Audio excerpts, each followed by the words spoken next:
You were talking earlier of, I think the word you used was transference, where instead of relaxing the body, you just stay with the tension to let it go away. I understand with an emotion, if there's anger, and instead of pushing the anger away, I can be with the anger, and by being with the anger, there's a bit of a dissolving or something like that. But with the body, if there's a tension and I stay with the tension, I feel sometime it will just kind of create more tension. So I'm just wondering if you can talk about, I don't know if it's the word you used, transference, before, but kind of going through that part of the body. The natural state of the body is relaxation. That means, let's say I have a tension in the shoulder. You come in back of me, you strangle me. When I collapse, the tension goes. So tension is something I do, not something which is there, independent of my fantasy. No, I do the tension. So let's say I tense my fist. Most people who do yoga, they will try to, if I discover my fist is tense, I will relax one part, two part, and at some point, it will relax. But what's happening then? One must understand that the tension is something I need. It's a security. I don't have a tension just, is not God's will. I have a tension out of need, out of security, in the way that if somebody slapped me, I stop. Somebody slapped me, I stop. So if I get too much aggression, maybe just the noise of somebody coming, and I will do that. And so the tension will remain without the aggression.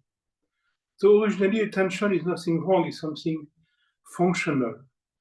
What is non-functional is that the tension is there when it's not needed. If somebody attack me, if I block a punch, it is functional. But it's nobody attacking me. If I keep my attention, it is non-functional. So again, the fist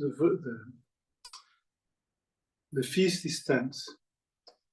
If I relax one by one, when it's open, it's possible technically, the origin of the tension is not solved. It will go somewhere else. Like if I climb a wall, something break, I get something else. Something break, I get something else. Because the tension is security. I've been my way to survive. So if I relax willingly, when my hand will open, my elbow, my hips, or my knees will grab something. Then we'll relax my knees, and then something. Like if you go to an osteopath, you say, "Oh, I have bad knees," he will work on your hips. You say, "I have a bad shoulder," but he work on your neck. Because what we feel is not the root tension, it is a prolongation of the main tension. The fist is tense. Instead of relaxing the fist, which will bring the tension somewhere else, the fist is tense. I do nothing. All my attention is given to this fist stance. As the fist is, tension is something I do. The proof, you knock me down, the moment my fist is relaxed. So the fist is tense, I don't know, but actually it is tense because I do it without knowing it. So now all my attention is on the tension of the fist. I don't relax it, I don't acknowledge it, I don't say it is good, I don't say it is bad. Is it because of my wife, because of my parents, because of the government, because of my stupidity? No, it is what it is. I shut up.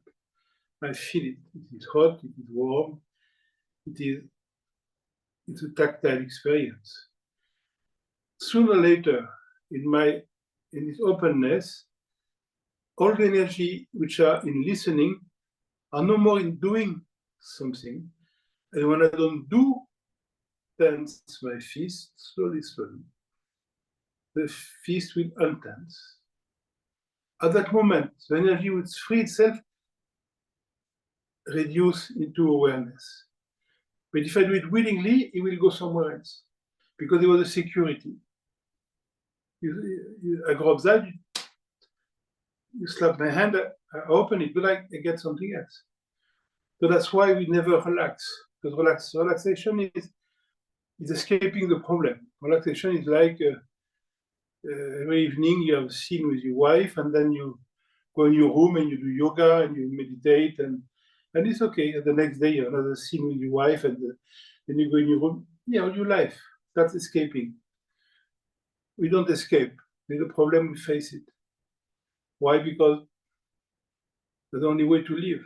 Problem is there because we see something not clearly. When I see something clearly, there's no problem. If I see a problem, I don't see. When I see a problem, it's like putting a light on a shadow. If I see the shadow, there's no light enough. If the light is right, there's no more shadow to be seen. So I cannot see a problem. When I see, there's no more problem. So all these are the rules of our technicality that we never relax.